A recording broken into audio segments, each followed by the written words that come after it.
ನಮ್ಮೂರಲ್ಲಿ ಈ ತರ ಗಾಡಿ ಯಾವುದು ಇಲ್ಲ. ಇಷ್ಟು ಬಲ್ಕ್ ಆಗಿದೆ ಗುರು ಈ ಟ್ರಾಕ್ಟರ್. ಈ ಸೈಡ್ ಅಲ್ಲಿ ಅಷ್ಟು ನೀರಿಲ್ಲ, ಆದ್ರೂ ಎಲ್ಲಾ ಕ್ರಾಪ್ಸ್ ನ ಬೆಳಿತಾರೆ. 15 ಮುಂದಕ್ಕೆ 15 ಹಿಂದಕ್ಕೆ ಅಷ್ಟು ಗೇರ್ ಸಿಗುತ್ತೆ ಗುರು ಈ ಟ್ರಾಕ್ಟರ್ ಅಲ್ಲಿ. ಬೆಳೆ ಈ ಕಡೆ ಎಲ್ಲ ಆಲ್ಮೋಸ್ಟ್ ಹೂವು ದ್ರಾಕ್ಷಿ ಇದೆಲ್ಲ. PP V1 ವೇರಿಯಂಟ್ ಐತಲ್ಲ, ಇದು rich in features. Almost tractor ಎಲ್ಲಿದೆ ಎಲ್ಲೆಲ್ಲಿ ಓಡಾಡಿದೆ ಅಂತ ಮೊಬೈಲಲ್ಲೇ ಚೆಕ್ ಮಾಡ್ಬೋದು. 2.5-3 ಅಡಿ ಹೋಗುತ್ತೆ. ಈ ಲೆವೆಲ್ ಇರೋದಂಗೆ ಟ್ರಾಕ್ಟರ್ ಹಿಂಗ್ ಹೋಗ್ತಾ ಇರೋದಂಗೆ ಸ್ಲ್ಯಾಂಟಾಗೆ. ನಾಕ್ಸ್ NAGS ನಾಕ್ಸ್ ಕನ್ನಡ ನೋಡು, ಸಬ್ಸ್ಕ್ರೈಬ್ ಮಾಡ್ಕೊ, ಫಾಲೋ ಮಾಡ್ಕೊಂಗೆ. ನಿಮ್ಮೂರ್ದು ಟ್ರಾಕ್ಟರ್ ತೋರಿಸ್ತೀನಿ. ದೊಡ್ಡಬಳ್ಳಾಪುರಕ್ಕೆ ಹೋಗಿದ್ದೆ. ಅಲ್ಲಿ ಮಹೀಂದ್ರ ನೋವೋ 755 ಟ್ರಾಕ್ಟರ್ಗೆ ಟೈರ್ ಚೇಂಜ್ ಮಾಡಿಸ್ತಿದ್ರು ಅಂತ ಒಂದು ವಿಡಿಯೋ ಮಾಡಿದ್ದೆ. ಆ ವಿಡಿಯೋಗೆ ಮಿಲಿಯನ್ ವ್ಯೂಸ್ ಬಂತು. ದೊಡ್ಡಬಳ್ಳಾಪುರ ಅಂತ ಹೇಳಿದ್ಕೆ ಅಷ್ಟು ವ್ಯೂಸ್ ಬಂತ, ಇಲ್ಲ ಮಹೀಂದ್ರ ನೋವೋ 755 ಟ್ರಾಕ್ಟರ್ ತೋರಿಸಿದ್ಕೆ ಅಷ್ಟು ವ್ಯೂಸ್ ಬಂತ? ಆ ಡೌಟ್ ಎಲ್ಲ ಏನಕ್ಕೆ ಅಂತ ಇವತ್ತು ದೊಡ್ಡಬಳ್ಳಾಪುರಕ್ಕಲ್ಲ ಚಿಕ್ಕಬಳ್ಳಾಪುರಕ್ಕೆ ಹೋಗ್ತಾ ಇದ್ದೀನಿ. ಯಾವತ್ತಾದ್ರೂ ಒಂಟಿ ಸಲ್ಗ ಆನೆ ಹಿಂಗಿರುತ್ತೆ ಅಂತ ನೋಡಿದೀರಾ? ಇಲ್ಲಿದೆ ನೋಡಿ, ಮಹೀಂದ್ರ ಟ್ರಾಕ್ಟರ್ಸ್ ಅಲ್ಲಿ ಇದೆ ಲಾಸ್ಟ್ ಮಾಡಲ್ 74 HP ಟ್ರಾಕ್ಟರ್ ಗುರು. ಇದು ಕನ್ಸಿಡರ್ ಮಾಡೋದು 75ಗೆ, ಏನಕ್ಕೆ ಅಂದ್ರೆ ಮಾರ್ಕೆಟ್ ಪರ್ಪಸ್. ಮತ್ತೆ ಮಹೀಂದ್ರದಲ್ಲಿ ಲಾಸ್ಟ್ HP ಇದು. 3.8 ಲೀಟರ್ ಇಂಜಿನ್ ಇದೆ ಗುರು ಈ ಗಾಡಿಲಿ. CRD engine. ಮ್ಯಾಕ್ಸಿಮಮ್ ಟಾರ್ಕ್ ಕೇಳಿದ್ರೆ ಶಾಕ್ ಆಗ್ತೀರಾ. 336 ಮ್ಯಾಕ್ಸಿಮಮ್ ಟಾರ್ಕ್ ನ ಪ್ರೊಡ್ಯೂಸ್ ಮಾಡುತ್ತೆ ಇಂಜಿನ್. 15 ಇದ್ದು ಟ್ಯಾಕ್ಸ್ ಎಲ್ಲ ಕಡಿಮೆ ಆದ್ಮೇಲೆ 14 ನನಗೆ ಸಿಕ್ಕಿದ್ದು. ಮೈನ್ ಪರ್ಪಸ್ ಬಂದ್ಬಿಟ್ಟು ಇದು ಬಾಡಿಗೆ ಹೊಡೆಯೋದಿಕ್ಕೆ. ಒಂದ್ ಕಡೆ ಅದನ್ನ ಕೇಳಿಸ್ಕೊಡ್ತಾ ಇದ್ರೆ ಬರಸಿಡಿಲು ಬಿಡದಂಗ ಆಗ್ಬಿಡ್ತು. ಹೋಗ್ತಾ ದಾರಿಲೆ ತಿಂಡಿ ಮಾಡ್ಕೊಂಡು ರೇಷ್ಮೆ ನಾಡು ಸಿಡ್ಲುಘಟ್ಟ ನೋಡ್ಕೊಂಡು ಲೊಕೇಶನ್ ರೀಚ್ ಆದ. ಅಲ್ಲಿ ಹೋದಾಗ ಗೊತ್ತಾಯ್ತು ಈ ಸೈಡ್ ಬರೀ ಆನೆನೆ ಸಾಕಿದ್ದಾರೆ. ಎಲ್ಲಿ ನೋಡಿದ್ರು ಬರೀ 4x4 ಟ್ರಾಕ್ಟರ್ ಕಾಣಿಸುತ್ತೆ ಗುರು. ಇಷ್ಟು ಬಲ್ಕ್ ಆಗಿದೆ ಗುರು ಈ ಟ್ರಾಕ್ಟರ್. ಸೀರಿಯಸ್ಲಿ ಮಸ್ತ್ ಆಗಿದೆ ಟ್ರಾಕ್ಟರ್ ಓಡ್ಸಕ್ ಮಾತ್ರ. They call me OG. Original gangster. Steering ಎಲ್ಲ ಚಿಕ್ಕದಾಗಿ ಚೆನ್ನಾಗಿದೆ. ಡ್ಯಾಶ್ ಬೋರ್ಡ್ ಅಲ್ಲಿ RPM ಮೀಟರ್ ಇದೆ. ಇಲ್ಲಿ ಡಿಜಿಟಲ್ ಬೋರ್ಡ್ ಇದೆ. ಇಲ್ಲಿ ಟೆಂಪರೇಚರ್ ಗೇಜು, ಫ್ಯೂಯಲ್ ಗೇಜು, ಮತ್ತೆ RPM, ಟ್ರಿಪ್ ಎಲ್ಲದೂ ತೋರಿಸುತ್ತೆ. ಮತ್ತೆ ಲೈಟ್ ಇಂಡಿಕೇಟರ್ಸ್ ಇದೆ ಫುಲ್ಲು. ಇವಾಗ ತೋರಿಸುತ್ತೆ ನೋಡಿ. ಕಿಯಾ ನೋಡಿದ್ರೆ ನೋಡಿ ಎಷ್ಟು ಲೈಟ್ ಇಂಡಿಕೇಟರ್ಸ್ ಆಗುತ್ತೆ. ನಮ್ಮೂರಲ್ಲಿ ಈ ಥರ ಗಾಡಿ ಯಾವುದೂ ಇಲ್ಲ. ಫಸ್ಟು ನಾನು ಜಾಂಡೀರ್ ನೋಡಿದ್ದೆ, ಅದು ಅಷ್ಟೇ 75 HP. ಇದು ಮತ್ತು ಇದು 75 HP. ಇದು ಕಂಪೇರ್ ಮಾಡಿದೆ, ಅದಕ್ಕೂ ಇದು ಕಂಪೇರ್ ಮಾಡಿದಾಗ ಅದು ಏನಂತಂದರೆ 18.5 ಲಕ್ಷ ಇತ್ತು ಆನ್ ರೋಡು. ಸೊ ಅದು ಎರಡು ಸೇಮ್ CC ಕಡಿಮೆ ಇದಕ್ಕೆ ಬರ್ತಿದೆಯಲ್ಲ. ಇನ್ನೊಂದು ಮಹೇಂದ್ರ ನಮ್ಮ ಕಡೆ ಎಲ್ಲ ಸರ್ವಿಸ್ಗೆಲ್ಲ ತುಂಬ ಈಸಿ. ಸೊ ಮನೆ ಹತ್ರ ಬಂದು ಮಾಡ್ಕೊಟ್ಟು ಹೋಗ್ತಾರೆ. ಪ್ರೈಸಿಂಗ್ ಇದೆಲ್ಲ ಅಷ್ಟೇ. ಸೊ ಹಂಗಾಗಿ ನಾನು ಇದಕ್ಕೆ ಹೋಗೋಣ ಅಂತ ಇದೆ ಫಿಕ್ಸ್ ಆದ ಮಹೇಂದ್ರ. ಇದ್ರಲ್ಲಿರೋ ಪವರ್ ಫೀಚರ್ಸ್ ನೋಡಿದ್ರೆ ತಲೆ ಕೆಟ್ಟೋಗುತ್ತೆ. ಗಾಡಿ ಮಾತ್ರ ಸೆಕ್ಸಿ ಆಗಿದೆ ಗುರು. ಇಟ್ರೆ ಈ ತರ ಒಂದು ಗಾಡಿ ಇಡಬೇಕು. ರೋಡಲ್ಲಿ ಹೋಗ್ತಾ ಇದ್ರೆ ಜನ ತಿರುಗಿ ನೋಡ್ಬೇಕು. ಎಷ್ಟೋ ಜನದ್ದು ಡ್ರೀಮ್ ಟ್ರಾಕ್ಟರ್ ಗುರು ಇದು. ಬರೀ ಇಂಜಿನ್ ಪ್ರೈಸ್ ಕೇಳಿದ್ರೆ ಶಾಕ್ ಆಗ್ತೀರಾ. ಈ ಕಾಸಲ್ಲಿ ಒಂದ್ ಒಳ್ಳೆ ಟಾಪ್ ಅಂಡ್ ಕಾರೇ ತರಬಹುದು. ಮಾತು ಏನಾರು ಕೇಳಿದ್ರೆ ಮುಂಡ ಮುಚ್ಕೊಂಡು ಹೊಟ್ಟೋಗ್ತೀನಿ ಕಣಲೇ ಒಡೆ. ತೆಲುಗು ಮಾತಾಡ್ತಾರ ಜಾಸ್ತಿ ಇಲ್ಲಿ. ಎಷ್ಟು ದೂರ ಇದೆ ಆಂಧ್ರ? 85ಗೆ ತೆಲುಗು ಕಲ್ತ್ಬಿಟ್ಟಿದ್ರೆ ಅಲ್ಲೆಲ್ಲ. ಇದು ಆಕ್ಸಿಲೇಟರ್ ಲಿವರು, ಇದು ಶಟಲ್ ಶಿಫ್ಟ್ ಲಿವರ್. ಇದು ಇಲ್ಲಿ ಆನ್ ಇದೆ, headlight on and of, indicators ಎಲ್ಲ ಈ ಲಿವರಲ್ಲಿ ಬರುತ್ತೆ. ಇಲ್ಲಿ ಕೀ ಸಾಕೆಟ್ ಇದೆ, ಟರ್ನ್ ಆನ್ ಟರ್ನ್ ಆಫ್. ಈ ಸೈಡ್ ಅಲ್ಲಿ ಅಷ್ಟು ನೀರಿಲ್ಲ, ಆದ್ರೂ ಎಲ್ಲಾ ಕ್ರಾಪ್ಸ್ ನ ಬೆಳಿತಾರೆ. ಅದು ನೋಡಕ್ಕೆ ಒಂಥರ ಮಜಾ ಗುರು. ಅಷ್ಟೇ ಕಷ್ಟನೂ ಇದೆ, ಹಾರ್ಡ್ ವರ್ಕು ಇದೆ. ಇದ್ರ ಹೆಸರೇನು ಬ್ರೋ? ಈ ಹೂ ಹೆಸರು ಐಶ್ವರ್ಯ. ವೈಟ್ ಇದು ಕ್ರಿಸಂಟ್ ಸ್ಟಾರ್ ವೈಟ್ ಅಂತಾರೆ. ಫೇಸ್ ಇರೋದಕ್ಕೆ ಬೆಳಿತಿರೋದು. ಇದು ದೊಡ್ಡ ಗಿಡ ಆದಾಗ ಅವಾಗ ಬೆಳೆಯಕ್ಕಾಗಲ್ಲ. ರೈಟ್ ಸೈಡ್ ಅಲ್ಲಿ ಮೈನ್ ಗೇರ್ ಲಿವರ್ ಬರುತ್ತೆ. ಇದರಲ್ಲಿ 5 ಗೇರ್ ಕೊಟ್ಟಿದ್ದಾರೆ. ಪಾರ್ಷಿಯಲ್ ಸಿಂಕ್ರೋಮೈಸ್ ಗೇರ್ ಬಾಕ್ಸ್ ಇರೋದು ನೋವೋ 755. ಲೆಫ್ಟ್ ಸೈಡ್ ಅಲ್ಲಿ ಇಂಜಿನ್ ರೇಂಜ್ ಕನ್ವರ್ಟರ್ ಲಿವರ್ ಕೊಟ್ಟಿದ್ದಾರೆ. ಲೋ, ಹೈ ಮತ್ತೆ ಮೀಡಿಯಮ್, ಮಧ್ಯದಲ್ಲಿ ನ್ಯೂಟ್ರಲ್. 3 ಸ್ಪೀಡ್ ರೇಂಜ್ ಆಗಿ ಇಂಜಿನ್ ನ ಕನ್ವರ್ಟ್ ಮಾಡಬಹುದು. ಅಂದ್ರೆ ನಿಮಗೆ 15 ಮುಂದಕ್ಕೆ 15 ಹಿಂದಕ್ಕೆ ಅಷ್ಟು ಗೇರ್ ಸಿಗುತ್ತೆ ಗುರು ಈ ಟ್ರಾಕ್ಟರ್ ಅಲ್ಲಿ. ಈ ನನ್ನ ಮಗ ನಮ್ಮನ್ನೇ ಏನಾದ್ರೂ ಮೆಂಟಲ್ ಮಾಡಕ್ ನೋಡ್ತಾವನ. ಲಿವರ್ ಬಂದು 4 ವೀಲ್ ಡ್ರೈವ್ ಕನ್ವರ್ಟರ್. ಇದು ಡೌನ್ ಇದ್ರೆ 2 ವೀಲ್ ಡ್ರೈವ್, ಮೇಲ್ಗಡೆ ಇದ್ರೆ 4 wheel drive. Dual type clutch ಬರುತ್ತೆ. ಆಯಿಲ್ ಇಂಪ್ರೆಸ್ ಡಿಸ್ಕ್ ಬ್ರೇಕ್ಸ್ ಬರುತ್ತೆ. ಆಕ್ಸಿಲೇಟರ್ ಪೆಡಲ್ ಸೇಮ್ ಲಾರಿ ತರನೇ ಕೊಟ್ಬಿಟ್ಟಿದ್ದಾರೆ. ಜೋರಾಗಿ ಮಳೆ ಬಿದ್ಬಿಡ್ಲೆ, ಇದ್ರ ಮೇಲೆ ಧೂಳು ಕೂತೈತಲ್ಲ, ಧೂಳು ಬಂದು ಇದ್ರ ಮೇಲೆ ಬಿದ್ರೆ ಮುಗೀತು. ಒಂದು ಹೂವಾನು ಮಾರ್ಕೆಟ್ಗೆ ಹೋಗಂಗಿಲ್ಲ. ಎಲ್ಲ ಲಾಸ್, ಟೋಟಲ್ ಲಾಸ್. ಇಷ್ಟೊಂದೆಲ್ಲ ರಿಸ್ಕ್ ಇದೆ ಅಂದ್ರೆ ಮತ್ತೆ ಯಾರನ್ನ ಅಕ್ಕಪಕ್ಕ ರೋಟ್ರಿ ಹೊಡೆದ್ಬಿಟ್ಟು ಆ ಧೂಳು ಬಿದ್ರು ಲಾಸ್. ಮದ್ದು ಮಿಕ್ಸಿಂಗ್ ಅಲ್ಲಿ ಸ್ವಲ್ಪ ಪರ್ಸೆಂಟೇಜ್ ಡೋಸೇಜ್ ಹೆಚ್ಚು ಕಡಿಮೆ ಮಾಡ್ಕೊಂಡ್ರು ಲಾಸ್. ಮತ್ತೆ ಇದು ಕೀಲ್ಸಲ್ಲ ಬಂದಿಲ್ಲ ಫ್ಲವರ್. ಇದು ಬಂದಿದೆ, ಕಿತ್ತಾ ಇದ್ದಾರೆ ಒಂದ್ ಕಡೆಯಿಂದ.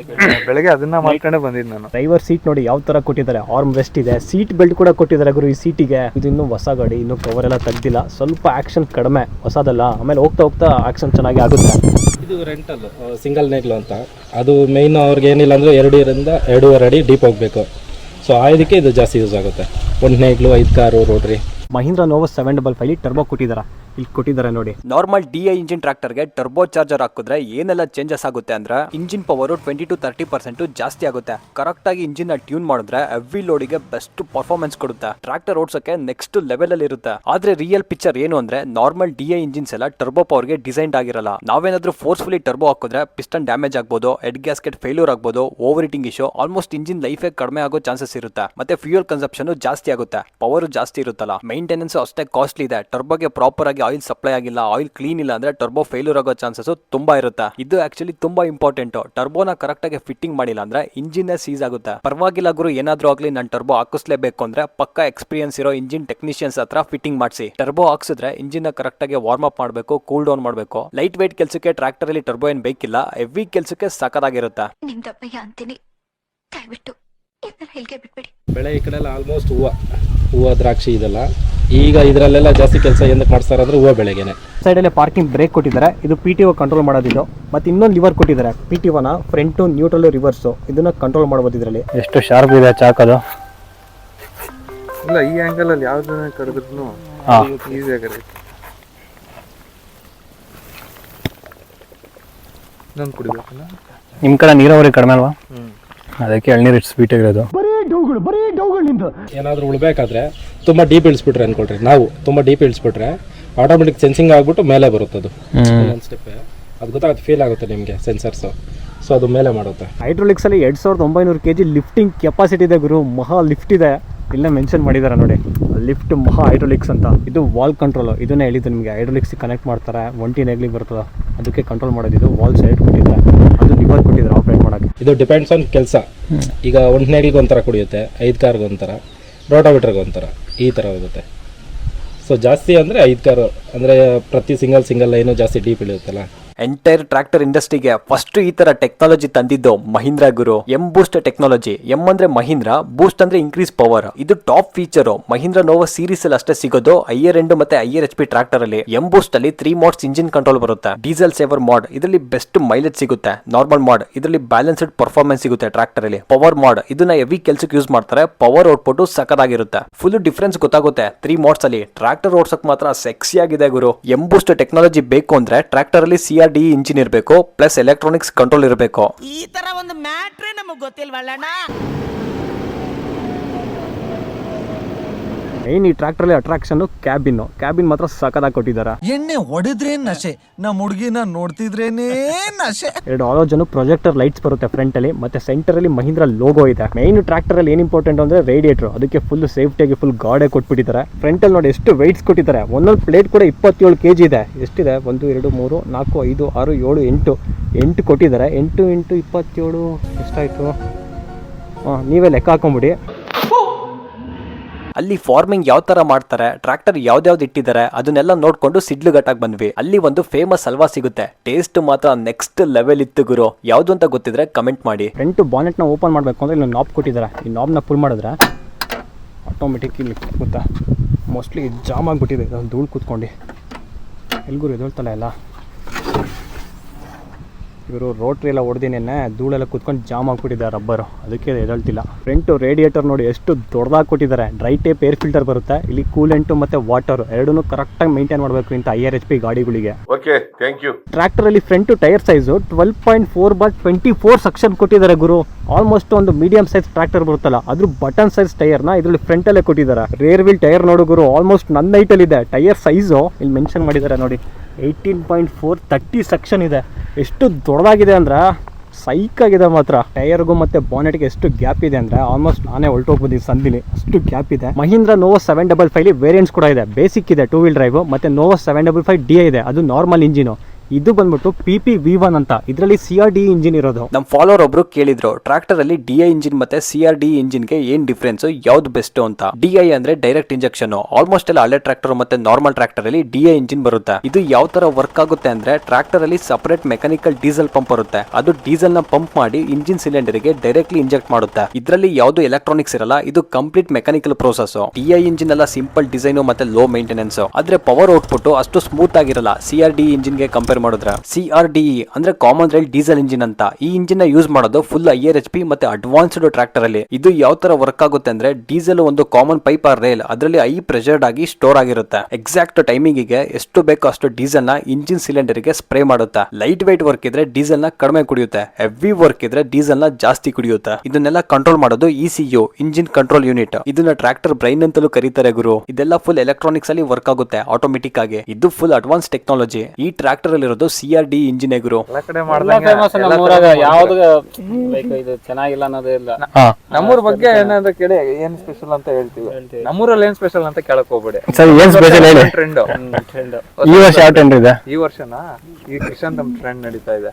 ಹೋಗ್ಲು ಎಲ್ಲರೂ ಬೆಳಿತಾರೆ ಇವಾಗ ಅದನ್ನ. ಡ್ಯುಯಲ್ ಆಕ್ಟಿಂಗ್ ಪವರ್ ಸ್ಟೇರಿಂಗ್ ಇರೋದು. ಡ್ಯುಯಲ್ ಆಕ್ಟಿಂಗ್ ಪವರ್ ಸ್ಟೇರಿಂಗ್ ಏನಕ್ಕೆ ಅಂದ್ರೆ ಟೈರ್ ಬ್ಯಾಲೆನ್ಸಿಂಗ್ ಕರೆಕ್ಟ್ ಆಗಿರುತ್ತೆ. ಈ ವೀಲ್ಗೂ ಪವರ್ ಇರುತ್ತೆ, ಆ ವೀಲ್ಗೂ ಪವರ್ ಇರುತ್ತೆ. ಅವಾಗ ಬ್ಯಾಲೆನ್ಸಿಂಗ್ ಕರೆಕ್ಟ್ ಆಗಿರುತ್ತೆ ಟೈರ್ನಿಂಗ್ ಅಲ್ಲಿ. ಫ್ರಂಟ್ ವೀಲಿಗೆ ಮಡ್ಗಾರ್ಡ್ ಕೂಡ ಕೊಟ್ಟಿದ್ದಾರೆ. ಮಡ್ಗಾರ್ಡ್ ನೋಡಿ ಹೆಂಗ್ ಕನೆಕ್ಷನ್ ಮಾಡಿದಾರ ಫುಲ್ಲಿ. ಇದನ್ನ ರಿಮೂವ್ ಮಾಡ್ಬೋದು ಅಂದ್ಕೊಂತೀನಿ. ಆಲ್ಮೋಸ್ಟ್ ಇದನ್ನು ರಿಮೂವ್ ಮಾಡ್ಬೋದು. ಏನಕ್ಕೆ ಅಂದರೆ ಈ ವೀಲ್ಗೂ ಪವರ್ ಬಂದಾಗ ನಿಮಗೆ ಕೆಸರನ್ನೆಲ್ಲ ಹಿಂದಕ್ಕೆ ಎಸ್ಬಿಡುತ್ತೆ, ಡ್ರೈವಿಂಗ್ ಸೀಟ್ಗೆಲ್ಲ ಎಸ್ಬಿಡುತ್ತೆ. ಅದಕ್ಕೆ ಒಂದು ಮಡ್ಗಾಡ್ ಕೊಟ್ಟಿದ್ದಾರೆ. ನಮ್ಮ ಲೊಕೇಶನ್ಗೆ ನಮ್ಮ ಇದಕ್ಕೆ ಮಹೀಂದ್ರ ಕರೆಕ್ಟ್ ನನ್ನ ಮೇಲೆ ಆಣೆ ಇಟ್ಟು ಪೂರ್ತಿ ಇದೇನು ನೋಡ್ತಿದ್ದೀವಿ ಕಂಪ್ಲೀಟ್ ಸ್ಟಾಕ್ ಇದು. PP V1 ವೇರಿಯಂಟ್ ಐತಲ್ಲ, ಇದು rich in features. Almost tractor ಎಲ್ಲಿದೆ, ಎಲ್ಲೆಲ್ಲಿ ಓಡಾಡಿದೆ ಅಂತ ಮೊಬೈಲಲ್ಲೇ ಚೆಕ್ ಮಾಡ್ಬೋದು. DG ಸೆನ್ಸು ಈ ಬ್ಯಾಡ್ಜಿಂಗ್ ಹಾಕಿದ್ರು.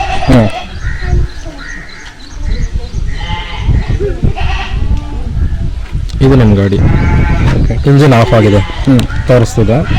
ಸೊ ಎಷ್ಟು ಲೀಟ್ರ್ ಡೀಸೆಲ್ ಇದೆ? 19 to 23 ಇದೆ. ಈಗ ಇವತ್ತು ಎಷ್ಟು ಯೂಸೇಜ್ ಆಗಿದ್ವಿ, ಎಷ್ಟು ಎಕರೆ ಹೋಗ್ತಿದ್ವಿ, ಎಷ್ಟು ಕಿಲೋಮೀಟರ್ ರನ್ ಆಗಿದೆ, ಲೊಕೇಶನ್ ಗಾಡಿ ಎಲ್ಲಿದೆ ಅದರ ಟ್ರ್ಯಾಕ್ ಮಾಡ್ಬೋದು ಕಂಪ್ಲೀಟಾಗಿ. ಸೊ ಟ್ರಿಪ್ ಯಾವುದೇ ಹೊಡೆದಿದ್ದೀವಿ ಇವತ್ತು, ಜಸ್ಟ್ ನಾವು ಇಲ್ಲಿ ಓಡಾಡ್ಸಿದ್ದು ಮಾತ್ರ ತೋರಿಸ್ತಿದೆ. ಲೊಕೇಶನ್ ಟ್ರ್ಯಾಕ್ ಆಗುತ್ತೆ ಎಲ್ಲ. ಈ ಥರ ಹೆವಿ ಮಿಷಿನ್ ಯೂಸ್ ಮಾಡ್ತಿದ್ದಾರೆ ಅಂದರೆ ಕಾಷನು, ವಾರ್ನಿಂಗ್ ಎಲ್ಲ ನೀವು ಕರೆಕ್ಟಾಗಿ ತಿಳ್ಕೊಬೇಕು, ಓದ್ಕೋಬೇಕು. ಇದನ್ನೆಲ್ಲ ಸುಮ್ಮನೆ ಆಪ್ರೇಟ್ ಮಾಡೋದಲ್ಲ. ಏನಾದರೂ ಡ್ಯಾಮೇಜ್ ಆಯಿತು ಅಂದರೆ ಹೆವಿ ಕಾಸ್ಟ್ ಇರುತ್ತೆ. ರಿಪೇರ್ ಮಾಡಿಸೋದು, ಸರ್ವಿಸ್ ಮಾಡಿಸೋದೆಲ್ಲ. ಸಿಕ್ಕಾಪಟ್ಟೆ ಇಟ್ ಬ್ರೋ ನಿಮ್ಮೂರು ಕ್ಯಾಮ್ರಾನ ಓವರ್ ಹಿಟ್ ಆಗ್ತಾ ಇತ್ತು ಫುಲ್ಲು. ಕಾಯಿಗೆ ಬಿಡುತ್ತೆ ನಂದು HF ಡಿಲಕ್ಸ್ ಕಬ್ಬಣ ಅಲ್ಲ, ಪ್ಲಾಸ್ಟಿಕ್ ಅದು. ಬ್ರೇಕ್ ಲೈಟ್ಸು, ಒಂದು ಎಕ್ಸ್ಟ್ರಾ ಲೈಟು ಎಲ್ಲ ಆಲೋಚನೆ ಕೊಟ್ಟಿದ್ದಾರೆ. LED ಅಪ್ಡೇಟ್ ಮಾಡ್ಬೋದಿತ್ತು ಆರಾಮ್ಸಾಗೆ. ಇದು 2026 ಮಾಡಲು. LED ಕೊಟ್ಟಿದ್ರೆ ಇನ್ನೂ ಚೆನ್ನಾಗಿರ್ತಿತ್ತು. ನಾನು ಕೊಡಲ್ಲ. ಇದು ಗೋಡಂಬಿನ ಸೇಲ್ ಮಾಡ್ತೀರಾ? ಚೆನ್ನಾಗಿಲ್ವಾ? ವರ್ಷದ ಬೆಳೆ ಹೆಂಗೆ ಮಾವು ಗೋಡಂಬಿ ಈ ಕಡೆ ಜಾಸ್ತಿ ಅಲ್ಲ ಬ್ರೋ, ಇದು ಗೋಡಂಬಿ ತೆಗೆದ್ಬಿಟ್ಟು ಇಲ್ಲ ರಾಮ ಬೀಜದ ಸಮೇತ. ಎಷ್ಟು ಗೇಜಲ್ಲಿ ಇದೆ ಅಂದ್ರೆ ಇದು 700 kg. ಇದು ರೆಕ್ಕೆ ಇಷ್ಟೆಲ್ಲ ಇದೆ. ಇದು ಇಷ್ಟು ಉಳ್ಬೇಕಾದ್ರೆ ಹಾಂ ಈ ಲೆವೆಲ್ ಮಣ್ಣು ಹೋಗುತ್ತಾ? ಇಷ್ಟು ಹೋಗುತ್ತೆ, ಮಣ್ಣೊಳಗೆ ಇಷ್ಟು ಹೋಗುತ್ತೆ. ಹಾಂ, ಆಲ್ಮೋಸ್ಟ್ 2.5 ಅಡಿ. ಬರೀ ಒಂದು ಫ್ರೇಮ್ ಮಾತ್ರ ಕಾಣಿಸುತ್ತಂಗಾರೆ. ಹಾಂ, ಇದ್ರ ಮೇಲೆ ಮಣ್ಣು ಬರ್ತಾ ಇದೆ. ಬಾ ಇದಕ್ಕೆ ಅಂತ ಸಪ್ರೇಟ್ ಮಾಡ್ತಿರೋದು ಇದು ಈ ಟ್ರ್ಯಾಕ್ಟರ್ಗೆ ಅಂತ? ಇದಕ್ಕೆ ಅಂತಾನೆ ಮಾಡ್ಸಿರೋದು. ಇಲ್ಲಿ KGN engineering works Malur industrial ಏರಿಯಲ್ಲಿ ಇರೋದು. ಮಾಲೂರಲ್ಲ? ಅವರು ಸ್ಪೆಸಿಫಿಕ್ ಟ್ರ್ಯಾಕ್ಟರ್ಗೆ ಅಂತಾನೆ ಮಾಡ್ಕೊಡ್ತಾರೆ. ನೋಡಿ, ಹಾಂ, ಹೆಚ್ಚು ಕಡಿಮೆ ಅಷ್ಟು ಡೀಪ್ ಹೋಗುತ್ತೆ. ಡೀಪ್ ಅಂದ್ರೆ ಇಷ್ಟು ಹೋಗುತ್ತಾ ಮಣ್ಣಿಗೆ? ಅಲ್ಲಿ ತನಕ ಹೋಗುತ್ತೆ, ಕೆಳಗಡೆಗೆ. ಭೂಮಿ ಒಳಗಡೆ ಇಷ್ಟು ಹೋಗುತ್ತೆ. ಇಲ್ಲಿ ನೀಚೆ ಎಲ್ಲ ಭೂಮಿ ಒಳಗಡೆ ಹೋಗಿರುತ್ತೆ. ಇದ್ರ ಮೇಲೆ ಮಣ್ಣು ಆಚೆ ಬರುತ್ತೆ. ಹಿಂಗ್ ದಬಾಗ್ತಾ ಇರುತ್ತೆ ಮಣ್ಣು. ಅದೆಷ್ಟು ಹೋಗುತ್ತೆ? ಅದಕ್ಕೆ ಒಂದು ಅಡಿ ಜಾಸ್ತಿನೇ ಹೋಗುತ್ತೆ ಇದು. 3 ಅಡಿ ಹೆಚ್ಚು ಕಡಿಮೆ 2.5-3 ಅಡಿ ಹೋಗುತ್ತೆ. 2.5 ಈ ಲೆವೆಲ್ ಇರುತ್ತೆ ಟ್ರ್ಯಾಕ್ಟರ್. ಹಿಂಗ್ ಹೋಗ್ತಾ ಇರುತ್ತೆ ಸ್ಲ್ಯಾಂಟಾಗೆ. 1/4 ಅಡಿ ಮಣ್ಣನ್ನ ಇದು ಮಾಡ್ಬಿಡುತ್ತೆ, ಕತ್ತರಿಸ್ಬಿಟ್ಟು. ಊರೆಲ್ಲ ತೋರಿಸಿ ಅಲ್ಲಿರೋ ಫೇಮಸ್ ಫುಡ್ನೆಲ್ಲ ಕೊಡಿಸಿ ನಮಗೋಸ್ಕರ ಒನ್ ಡೇ ಫುಲ್ ಟೈಮ್ ಕೊಟ್ಟಿದ್ಕೆ ಶಶಾಂಕ್ ಮತ್ತೆ ಅಜಿತ್ ಪ್ರೋಗೆ ಒಂದು ಟ್ಯಾಂಕ್ಸ್ ಹೇಳಿ ಅಲ್ಲಿಂದ ಹೊರಟೆ ಬ್ಯಾಕ್ ಟು ನಮ್ಮೂರು. 1 ನಿಮಿಷ ಇರಿ, ನೆಕ್ಸ್ಟ್ ಇನ್ನೊಂದು ಊರಿಗೆ ಪ್ಲಾನ್ ಮಾಡಿದ್ದೀನಿ. ಅದು ಯಾವ ಊರು ಅಂದ್ರೆ, ನೋಡಿ ಸ್ವಾಮಿ ನಾವಿರೋದು ಹೀಗೆ